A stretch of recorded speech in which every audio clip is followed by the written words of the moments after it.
let's talk about the reality of home ownership in the Bahamas and why home ownership is out of reach for the average Bahamian, in particular those of my generation. First, let's consider the cost of an average home in the Bahamas, which ranges between $300,000 to $500,000 for a newly built home. But to illustrate why most Bahamians won't meet the requirements to qualify for buying a home, we'll just focus on the lower end of this price range, which is $300,000. So, to purchase a home value at $300,000, at the very start, there is a minimal acceptable down payment of 5% that you're required to pay. That's $15,000 you have to come up with at the very start, plus closing costs up to $20,000, which covers legal fees, taxes, and associated costs. And all of that only has to do with the initial mortgage process. Though I'll note, there is a government initiative that could save you up to 50% on closing costs for first-time home buyers. Yet still, it doesn't change the initial $15,000 needed for down payment. It just reduces the total closing costs. Now let's look at the monthly mortgage payment. As a general rule of thumb, the mortgage payment, which is the mortgage plus home, life, and mortgage insurance policies, will equal 1% of the initial loan value. So for our example of a home valued at $300,000, that means that the mortgage payment will be approximately $3,000, the monthly mortgage payment. But now let's consider the bank's income requirement as a general rule of thumb, which is that your mortgage payment cannot exceed approximately 1/3 of your total income.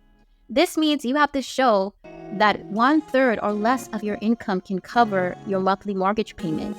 So to qualify, really you have to prove that your income is 3 times greater than what your monthly mortgage payment would be. And if you do the calculation of 3 times $3,000, that's $9,000 per month. That's $108,000 per year in salary requirements. And how many Bahamian families are earning $108,000 per year? The average salaries of those desirous of home ownership is significantly below that, which means that those who are desirous can be referred to as pursuing an illusion. Now, this is a multi-part video, and right now I'm just illustrating to you why home ownership has remained unattainable for roughly 80% of the population. And this reality is why the dream of home ownership has not only remained just that, a dream, but it has become a nightmare for many.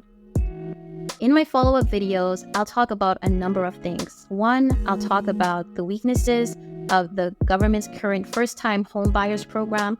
Secondly, I'll talk about the weaknesses of the government's affordable housing program. Thirdly, I'll talk about why it's more difficult to qualify to purchase an existing home versus a new build. And additionally, I'll talk about how the accelerated conversion of long-term rentals and the housing stock into short-term rentals is exacerbating the housing crisis, and why that doesn't have to be a barrier. Rather, it can be a solution that provides a pathway towards home ownership. Most of all, I'll cover how we can overcome barriers to home ownership in general with the use of fintech. So follow to be notified of new videos as part of my HOPE series, HOPE, which stands for Home Ownership Provides Empowerment. And remember to like and share this video so that together we can change the current reality. Until next time, I'm Eden Mary Johnson.